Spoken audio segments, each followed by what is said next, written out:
Shalom ప్రభునేసు క్రీస్తు నామంలో మీ అందరికీ శుభములను సమాధానము కలుగును గాక. This is Nehemiah from the heart of Israel, Jerusalem.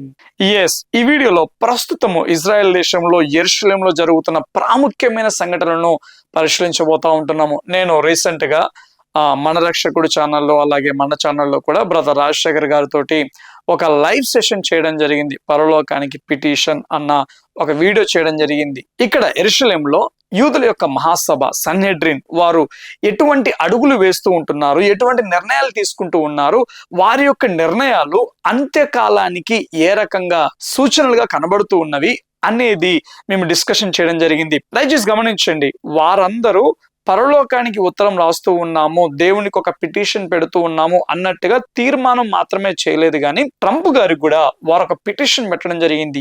ఏంటి ట్రంప్ గారికి యెరూషలేము నుండి యొక్క సన్హెడ్రిన్ యూదుల మహాసభ పంపిన ఉత్తరం ఏంటి, అందులో ఏముంది, ఈ సంగతులు అంత్యకాలానికి సూచనలుగా ఎలా కనబడుతూ ఉన్నవి అనేది మనం ఈ వీడియోలో పరిశీలించబోతా ఉంటున్నాము. చాలా చాలా ప్రాముఖ్యమైన వీడియో, అస్సలు మిస్ అవ్వమాకండి, చివరి వరకు చూడవలసిందిగా మనవి చేస్తూ ఉన్నాను. సో ఫస్ట్ మనము సన్హెడ్రిన్ అంటే ఏంటి అనేది క్లుప్తంగా పరిశీలన చేద్దాము. సన్హెడ్రిన్ అంటే యూదుల యొక్క మహాసభ అని వాక్యం తెలియజేస్తా ఉంది. యేసుక్రీస్తు ప్రభుల వారి కాలంలో కూడా ఆయన సిలువకు అప్పజెప్పబడడానికంటే ముందుగా ఈ యొక్క యూదుల మహాసభ ముందు ఆయన దోషిగా నిలబడడం జరిగింది.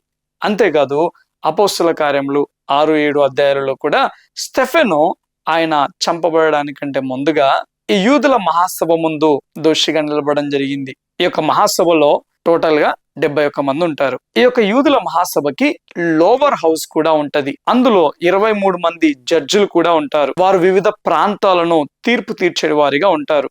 సంఖ్యాకాండము 11వ అధ్యాయం 16వ వచనంలో మనం పరిశీలించినట్లయితే దేవుడు ఏమంటాడు మోషేతోటి, ఇదిగో వీరందరినీ పాలించడం అనేది నీకు భారం అవుతుంది కాబట్టి ఒక 70 మందిని సెలెక్ట్ చేసుకో, ఆ 70 మంది పెద్దలు అలాగే మీరందరూ ప్రత్యక్ష గుడారం ఎదుట నిలవబడాలి అని దేవుడు చెప్తాడు. అప్పుడు మోషే మీద ఉన్న ఆత్మలో కొంత పాలు, ఆ భారము ఆ ఆత్మలో కొంత పాలు ఆ 70 మంది మీద కూడా దేవుడు ఉంచినట్టుగా, ఆ 70 మందిని కూడా దేవుడు అభిషేకించినట్టుగా మనం వాక్యంలో చూస్తాము. సో ఇందులో నుండి పుట్టుకొచ్చిందే ఈ యొక్క సన్హెడ్రిన్ యూదుల మహాసభ అన్నట్టు. అందుకే 70 మంది ప్లస్ మోషే 71 మంది ఎలా ఉన్నారో అదే విధముగా 71 మందితోటి యూదుల మహాసభ రూపుదిద్దుకోవడం జరిగింది. ఇది క్రీస్తు శకము 400 సంవత్సరంలో డిజాల్వ్ అయిపోయింది, కనుమరుగైపోయింది. అటు తర్వాత ఇజ్రాయెల్ కు స్వాతంత్రం వచ్చినప్పటి నుండి ఈ యొక్క యూదుల మహాసభను తిరిగి పునరుద్ధరించడానికి అనేక మంది తీవ్ర ప్రయత్నాలు చేశారు.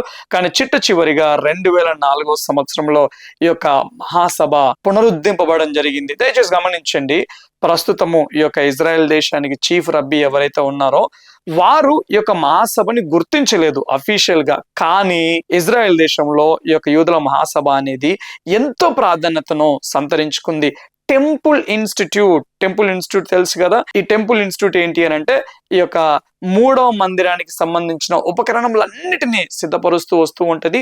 ఆ మందిర కార్యక్రమాలు, అటు తర్వాత వర్షిప్ టీం అయితేనేమి, యాజకులు అయితేనేమి, అక్కడ దేవాలయంలో పనిచేసే వారిని అయితేనేమి, వారందరినీ ట్రైనింగ్ ఇస్తూ వారందరినీ సిద్ధపరుస్తూ ఇక దేవాలయానికి సంబంధించిన ప్రతిదీ ఈ టెంపుల్ ఇన్స్టిట్యూట్ వాళ్ళే చూసుకుంటూ ఉంటారు. సో వారు కూడా ఈ యొక్క యూదుల మహాసభను గుర్తించడం జరిగింది. ఇంతకీ వీళ్ళు రాసిన ఉత్తరం ఏంటి, వీళ్ళు ఏమని భావిస్తారు అని అంటే, మోషే ధర్మశాస్త్రం ప్రకారము దేవుడు మాకు అధికారం ఇచ్చి ఉన్నాడు, దేవుడు మాకు ఇచ్చిన అధికారాన్ని బట్టి మెస్సయ్య త్వరగా బయలుపరచబడాలి అని వీరందరూ వ్రాతపూర్వకంగా తీర్మానాన్ని ప్రవేశపెట్టడం జరిగింది. దేవుడికి సమర్పిస్తున్నాం అన్నట్టుగా ఒక తీర్మానాన్ని ప్రవేశపెట్టడం జరిగింది. దానినే పరలోకానికి పిటిషన్ అన్నట్టుగా పేర్కొనడం జరిగింది. ఎందుకు ఎన్నడూ లేని విధంగా సడన్ గా వీరు ఈ రకంగా తీర్మానాన్ని ప్రవేశపెట్టారు అని అంటే, ఇక్కడ ఇజ్రాయెల్ దేశంలో అనేక మంది ఈ యొక్క మతపరమైన యూదులైతేనేమి, రబ్బీలైతేనేమి, పెద్ద పెద్ద వారైతేనేమి, వారందరిలో ఒక స్పృహ ఉన్నది. ఏంటి అని అంటే, అరే మనము చిట్ట చివరి గడియలలో ఉన్నాము, ఇక మెస్సయ్య బయలుపరచబడిన సమయము అతి సమీపముగా ఉన్నది అన్న స్పృహ చాలా భయంకరంగా ఉంది ఇక్కడ ఇజ్రాయెల్ దేశంలో. కొంతమంది ఎలా విశ్వసిస్తూ ఉన్నారు అని అంటే, అరే మెస్సయ్య ఆల్రెడీ భూమి మీదకి వచ్చేసినాడు, ఆయన ఎక్కడో ఒక దగ్గర ఉన్నారు, ఇంకా అతను బయలుపరచబడమే ఆలస్యం అన్నట్టుగా చాలా మంది విశ్వసిస్తూ ఉన్నారు. యాక్చువల్ గా నేను ట్రైన్ లో ప్రయాణం చేస్తున్నాను. జస్ట్ ఒక 2 days బ్యాకే ట్రైన్ లో వెళ్తా ఉంటుంటే మతపరమైన యవనస్తులు యొక్క యూదుల యవనస్తులు ఫ్లయర్స్ పట్టుకొని, ఈ యొక్క కరపత్రాలు పట్టుకొని అందరికి పంచుతా ఉంటున్నారు. ట్రైన్ లో పంచుతూ ట్రైన్ లోనే కొమ్ము ఊదుతా ఉంటున్నాడు, బూర ఊదుతా ఉంటున్నాడు. ఆయన ఏమని ప్రకటిస్తూ ఉన్నాడు అని అంటే, మెస్సయ్య రానై ఉన్నాడు, సిద్ధపడండి అని ఆయన ప్రకటిస్తూ ఉంటున్నాడు. నాకు భలే ఆశ్చర్యం వేసింది. యాక్చువల్గా వీడియో తీద్దాం అనుకున్నా కానీ అందరు ఇట్లా గుమిగూడు ఉన్నారన్నట్టు తీయలేకపోయాను. But next time maximum try చేస్తాను. ఎందుకంటే వాళ్ళు తిరుగుతానే ఉంటున్నారు, రెగ్యులర్గా యెరూషలేం అంతా తిరుగుతూ ఉంటున్నారు, మెస్సయ్య రానే ఉన్నాడు అని వారు జనులందరికీ ప్రకటిస్తూ ఉన్నారు. సో అలా ఉంది ఇక్కడ ఇజ్రాయెల్ దేశంలో సిచ్యువేషన్. మీరు ఇక్కడ ఒక ప్రాముఖ్యమైన విషయాన్ని గ్రహించాలి. మెస్సయ్య మెస్సయ్య అని నేను అంటూ ఉన్నాను అనంటే, యూదులు ఎదురు చూస్తూ ఉన్న మెస్సయ్య వేరు, క్రైస్తవులు ఎదురు చూస్తూ ఉన్న మెస్సయ్య వేరు అన్న తేడాను మీరు తప్పగా గ్రహించాలి. యూదులు దేవా మెస్సయ్యాన్ని బయలుపరచు అని అంటూ ఉన్నారు అనంటే దాని అర్థము బయలుపరచబడే వ్యక్తి క్రీస్తు విరోధి అయి ఉంటాడు అని వాక్యం తెలియజేస్తూ ఉన్నది. క్రీస్తు విరోధి ఆ శ్రమల కాలంలోకి నెట్టివేశాక అటు తరువాత దేశమంతా పశ్చాత్తాపపు ఆత్మచేత నింపబడ్డాక వారి యొక్క అసలైన మెస్సయ్య అనగా మన ప్రభువును రక్షకుడైన యేసు క్రీస్తు ప్రభుల వారు బయలుపరచబడతాడు. సో ఈ తేడాను గ్రహించండి. అంతేకాదు, నేను ఇంత ముందుకు దేవుని యొక్క 7,000 సంవత్సరాల ప్రణాళిక అని ఒక వీడియో చేశాను. యాక్చువల్గా 2 parts గా చేశాను ఆ వీడియో. సో ఇక్కడ వీళ్ళు కూడా ఏమని నమ్ముతూ ఉన్నారు అని అంటే, అరే 6,000 years కంప్లీట్ అవ్వనై ఉన్నది, కంప్లీట్ అవ్వడానికి అతి సమీపముగా ఉన్నది, సో మెస్సయ్య బయలుపరచబడే సమయము ఆసన్నమై ఉన్నది అని చాలా మంది నమ్ముతూ ఉన్నారు. యాక్చువల్గా యూదుల క్యాలెండర్ ప్రకారం ఇది 5786 5786 సంవత్సరమే కదా అని మీరు అనుకోవచ్చు. యూదుల క్యాలెండర్ ప్రకారము ఒక 160 to 170 years అనేది కొంత మిస్ అయినట్టుగా చాలా మంది భావిస్తూ ఉన్నారు. ఇక్కడ ఇజ్రాయెల్ దేశంలో ఉన్న యూనివర్సిటీ వాళ్ళు, అనేక మంది ఇన్స్టిట్యూట్ వాళ్ళు కూడా దానిని పరిశోధన చేసినప్పుడు అనేక మంది అవును నిజమే, ఒక దగ్గర ఒక 180 years వరకు కూడా మిస్ అయ్యాయి అని వాళ్ళు స్పష్టంగా నమ్ముతూ ఉన్నారు. సో ఆ లెక్కను చూసుకుంటా ఉంటుంటే 6,000 సంవత్సరాలకి మనం అతి సమీపంగా ఉన్నాము అని అనేక మంది నమ్ముతూ ఉన్నారు. యాక్చువల్గా ఇదే విషయాన్ని ఆది అపోస్తలులు కూడా విశ్వసించారు. అలాగే ఎపిస్టల్ ఆఫ్ బర్నబాస్ క్రీస్తు శకము 150 సంవత్సరంలో లిఖింపబడిన యొక్క ఎపిస్టల్ ఆఫ్ బర్నబాస్ అనేది అందులో స్పష్టంగా ఈ యొక్క 6 రోజులు 6,000 సంవత్సరాలకు సాదృశ్యము, 7వ రోజు దేవుని యొక్క 1000 ఏండ్ల పరిపాలనకు సాదృశ్యం అన్న అంశాన్ని స్పష్టంగా లిఖించడం జరిగింది. ఓకేనా? యాక్చువల్గా నేను స్క్రీన్ మీద చూపిస్తా ఉంటున్నాను, చూడండి ఒకసారి. ఓకే, ఇప్పుడు మీరు చూస్తూ ఉన్నది బర్నబాస్ పత్రికలో నుండి కొన్ని మాటల్ని చూస్తూ ఉన్నారు. ఈ యొక్క బర్నబాస్ పత్రిక అనేది క్రీస్తు శకము 70వ సంవత్సరం నుండి 130వ సంవత్సరము మధ్యలో లిఖింపబడడం జరిగింది. అనగా ఆదిమ విశ్వాసుల కాలం నాటి పత్రికని మనం చూస్తూ ఉన్నాము. సో ఆదిమ సంఘస్థులు ఏమి విశ్వసించినారో ఒక్కసారి చదువుదాం రండి. పైనుండి 7th లైన్ నుండి చదువుదాము. Okay, God made in 6 days the works of his hands and finished on the 7th day and made it a rest and made it holy. Notice, my children, what he says. He finished in 6 days. This means that in 6,000 years the Lord will finish all things, for with him the day means 1,000 years. For David witnesses to me, saying that 1,000 years in thine eyes are yesterday, which is past, and as a watch in the night.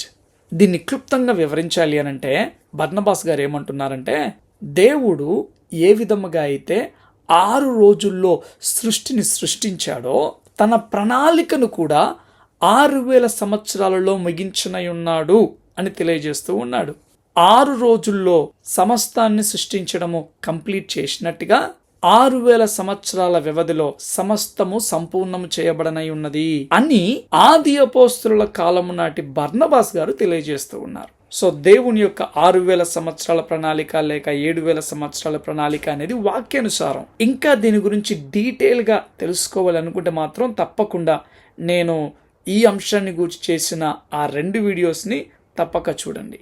Okay, ఇప్పుడు Trump గారికి ఎందుకు ఉత్తరం రాశారు, Trump గారికి రాసిన ఉత్తరంలో ఏముంది అని మనం పరిశీలించినట్లయితే దాని సారాంశం చెప్తాను చూడండి క్లుప్తంగా. ప్రపంచము నైతిక విలువలలో భయంకరంగా దిగజారిపోతా ఉంది.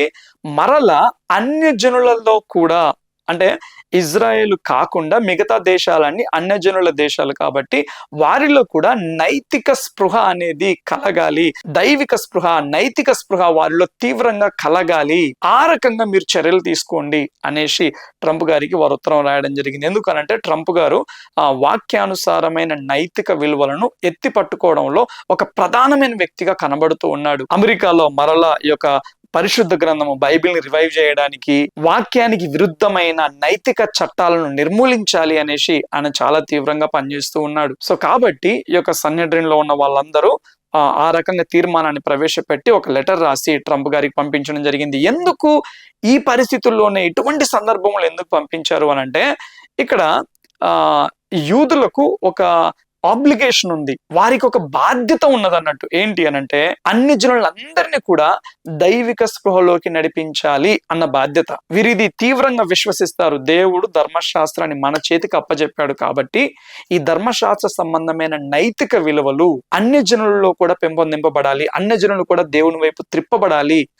ఇది మన కర్తవ్యం, మన బాధ్యత అని యూదులు విశ్వసిస్తూ ఉంటారు. యాక్చువల్ గా మనం ఏమనుకుంటామంటే, యూదులు అన్యజనులను అంగీకరించరు. ఎందుకు అని అంటే, మనం అపోస్తల కార్యంలో కూడా గమనించినట్లయితే అన్యజనుల దగ్గరికి వెళ్ళి వాక్యాన్ని ప్రకటించనగానే పేతురు సంకోచిస్తాడు. అంతేకాదు పరిశుద్ధాత్మ దేవుడు తన అభిషేకాన్ని అన్యజనుల మీద కుమ్మరింపబడినప్పుడు పేతురు షాక్ అయిపోతాడు. శిష్యులందరూ కూడా పేతురు చెప్పగానే ఆ శిష్యులు కూడా షాక్ అయిపోతారు అన్నట్టుగా మనం భావిస్తూ ఉంటాం. అంటే మనం ఏమనుకుంటాం అంటే, రక్షణ అనేది అన్యజనులకు కాదు, అది యూదులకే అని ఆది అపోస్తలులు కూడా ఒక సందర్భంలో భావించారు. యూదులు కూడా అదే నమ్ముతారు అని మనం అనుకుంటాం, కానీ అది చాలా చాలా తప్పు. అస్సలు ఆది అపోస్తలులు అలా భావించలేదు. ఎందుకంటే వాక్యం స్పష్టంగా చెప్తుంది కదా, నా మందిరము అనేక జనులకు ప్రార్థనా మందిరం అనబడును అని వాక్యం స్పష్టంగా చెబుతా ఉంది. ప్రవచనాలు కూడా ఉన్నాయి. ప్రపంచ దేశాల నుండి అనేక మంది అన్యజనులు కూడా యెరూషలేముకి వచ్చి గుడారాల పండుగలో పాల్గొంటారు అనేసి. సో అన్యజనులకు కూడా రక్షణ ఉన్నది, అన్యజనులు కూడా దేవుని వైపు త్రిప్పబడతారు, మెస్సయ్య పరిపాలనలో అన్యజనులు కూడా భాగమవుతారు అనేది యూదులు బలంగా విశ్వసిస్తారు. కానీ అపోస్తల కార్యంలో పేతురు కానీ అప్పుడున్న అపోస్తలు కానీ అన్యజనుల విషయంలో ఎందుకు సంకోచించారు అనంటే, అంటే వాళ్ళేం నమ్ముతారు అనంటే, అన్యజనులకు కూడా రక్షణ ఉంది, కానీ వాళ్ళు యూదులు అవ్వాలి, యూదులుగా మార్చబడాలి, అప్పుడు ధర్మశాస్త్ర సంబంధమైన ఆశీర్వాదాలు, మేలులు, ఆ రక్షణ వారికి కూడా వర్తిస్తది అని నమ్ముతారు. అందుకే అపోస్తలుడైన పేతురు గారు కూడా అన్యజనుల మీద ఆత్మ కుమ్మరింపబడగానే ఆయన షాక్ అయిపోతాడు. దాని అర్థం అన్యజనుల మీద దేవుడు కుమ్మరించాడేంటి అని కాదు, అన్యజనులకు కూడా రక్షణ ఉంది, కానీ వారు యూదుల వలె మార్చబడలేదే, యూదుల వలె మార్చబడకుండానే వారి మీద దేవుడు అభిషేకాన్ని కుమ్మరించాడేంటి అన్న ఒక ఆశ్చర్యానికి వారు లోనవ్వడం జరిగింది. బట్ దాని తర్వాత దేవుని యొక్క సంపూర్ణమైన ప్రణాళికను వారును గ్రహించారు. సో ఇప్పుడు ఈ యొక్క సన్హెడ్రిన్ ఏం చేస్తుంది అనంటే, అన్యజనుల మీద ధర్మశాస్త్రాన్ని ఇంపోజ్ చేయడానికి ప్రయత్నం చేయట్లే. ఎందుకు అనంటే, ధర్మశాస్త్రం అనేది కేవలము యూదులకే అని వీళ్ళు నమ్ముతారు. రక్షణ మాత్రము అందరికీ. ఆ రక్షణ యూదులు సేవించే దేవుని ద్వారానే ప్రపంచానికి కలుగుతుంది. కాకపోతే ధర్మశాస్త్రం మాత్రం కేవలం యూదులకే, అన్యజనులకి నోవహు చట్టాలు వర్తిస్తాయి అని వారు బోధిస్తూ ఉంటారు. ఓకే, ఈ యొక్క నోవహు చట్టాలు ఏంటి అనేది నేను మరొక వీడియోలో మరోసారి ఎక్స్ప్లెయిన్ చేయడానికి ప్రయత్నం చేస్తాను. అంతేకాదు మరొక ప్రాముఖ్యమైన విషయం ఏంటంటే, ఈ మాటలు విన్నాక మీలో చాలా ప్రశ్నలు వస్తూ ఉండవచ్చు. చాలా మంది నన్ను ప్రశ్నించడం కూడా జరిగింది. ఏంటి అనంటే, అన్న ధర్మశాస్త్రం విషయంలో క్రైస్తవుల వైఖరి ఎలా ఉండాలి, అసలు క్రైస్తవులు ధర్మశాస్త్రాన్ని ఆచరించాలా వద్దా, షబ్బాతును పాటించాలా వద్దా, పండుగలను ఆచరించాలా వద్దా అని చాలా మంది నన్ను ప్రశ్నించడం జరిగింది. దయచేసి గమనించండి, మన క్రైస్తవ సమాజంలో ఈ విషయంలో రెండు ఎక్స్ట్రీమ్ ఒపీనియన్స్ ఉన్నాయి. ఒక గుంపు వారు ఏంటి అనంటే, అస్సలు ఇంకా ధర్మశాస్త్రము కంప్లీట్ గా ఇంకా మనకు అవసరం లేదు, ధర్మశాస్త్రానికి మనకు సంబంధమే లేదు అన్నట్టుగా మాట్లాడుతూ ఉంటారు. ఎందుకు అనంటే, పౌలు గారు రాసిన పత్రికలను ఆధారం చేసుకొని. కానీ పౌలు గారి యొక్క ఉద్దేశం అది కానే కాదు. ఇంకో గుంపు ఏంటి అనంటే, కంప్లీట్ గా మనము తప్పకుండా ఒక సిద్ధాంతపరంగా ఒక ఆజ్ఞ వలె ధర్మశాస్త్రాన్ని పాటించాలి, అటు తర్వాత పండుగలను కూడా ఆచరించాలి అన్న ఇంకొక ఎక్స్ట్రీమ్ గుంపు ఒకవైపు ఉంటుంది అన్నట్టు. సో దయచేసి గమనించండి, ఈ రెండు కాదు, వాక్యము బ్యాలెన్స్డ్ గా తెలియజేస్తూ ఉంది. అన్యజనులైన వారు అంటే క్రీస్తును నమ్ముకున్న యూదులు కాని వారు ధర్మశాస్త్రం విషయంలో వారు ఎటువంటి వైఖరిని కలిగి ఉండాలి అనేది వాక్యం స్పష్టంగా తెలియజేస్తా ఉంది. అంతేకాదు ఆది అపోస్తలులు యూదులైన వారు ఆ కాలంలో ధర్మశాస్త్రాన్ని పాటించారా లేదా, క్రీస్తుని స్వీకరించాక కూడా ధర్మశాస్త్రాన్ని పాటించారా లేదా. సో ఈ అంశాలన్నిటినీ స్పష్టంగా భవిష్యత్తులో వన్ బై వన్ నీట్గా ఎక్స్ప్లెయిన్ చేస్తాను. ఓకేనా, ఎవ్వరు ఆందోళన పడాల్సిన అవసరం లేదు. సింపుల్ గా చెప్పాలి అని అంటే అన్ని జనుల్లో కూడా నైతిక విలువ పెంపొందింపబడాలి, అన్ని జనుల్లో కూడా దైవిక స్పృహ పెంచబడాలి, వారందరూ దేవుని వైపు త్రిప్పబడాలి, దానికోసం మన వంతు పాత్ర మనం పోషించాలి అని యూదులు ముఖ్యంగా ఈ యొక్క సన్నిడ్రిన్ తీవ్రంగా భావిస్తూ ఉన్నది. ఈ రకంగా చేయుట ద్వారా మెస్సయ రావడానికి మార్గము సరళము చేయబడుతుంది అని ఈ యొక్క యూదుల మహాసభ వారు విశ్వసిస్తూ ఉన్నారు. అందుకే ట్రంప్ గారికి వారు ఉత్తరం రాయడం జరిగింది. చూడండి, ఒక జనాంగమేమో యూదులందరూ నాశనం అయితే తప్పితే మనము విశ్వసించే మెస్సయ్య భూలోకానికి రాడు అనేసి యూదులను కంప్లీట్ గా నిర్మూలన చేయడానికి ఒక జనాంగం ప్రయత్నం చేస్తుంది.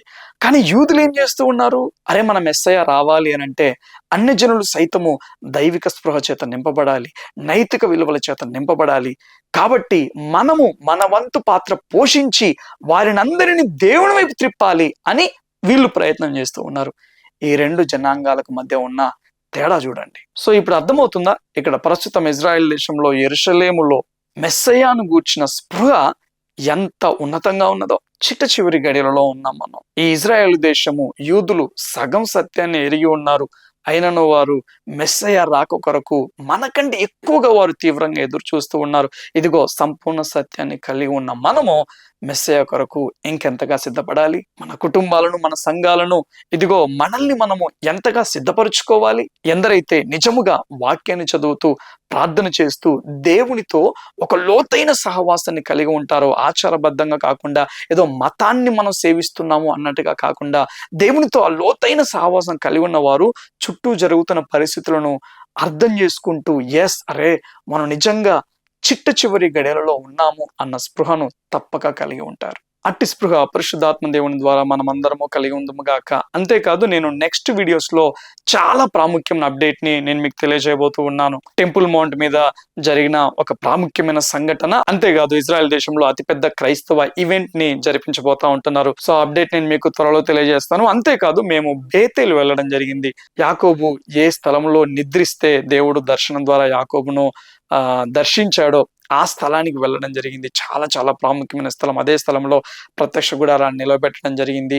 ఆ స్థలంలో ఈ యొక్క అబ్రహాము గారు గుడారం వేసుకుని బలిపీఠం కట్టి యెహోవాకు బలులు అర్పించడం జరిగింది. యాకోబు గారు కూడా అక్కడ యెహోవాకు బలులు అర్పించడం జరిగింది. సో ఆ ప్లేస్ ని మేము షూట్ చేయడం జరిగింది. మేబీ ఫ్రైడే ఆర్ సాటర్డే మీ ముందుకు తీసుకొని రావడానికి ప్రయత్నం చేస్తాను. సో ఇంకా ఎవరైనా మన ఛానల్ని సబ్స్క్రైబ్ చేయనట్లయితే తప్పకుండా సబ్స్క్రైబ్ చేయవలసిందిగా మనవి చేస్తూ ఉంటున్నాను. మీ యొక్క అభిప్రాయాన్ని కామెంట్ రూపంలో తెలియజేయవలసిందిగా మనవి చేస్తూ ఉంటున్నాను. Thank you all. God bless you.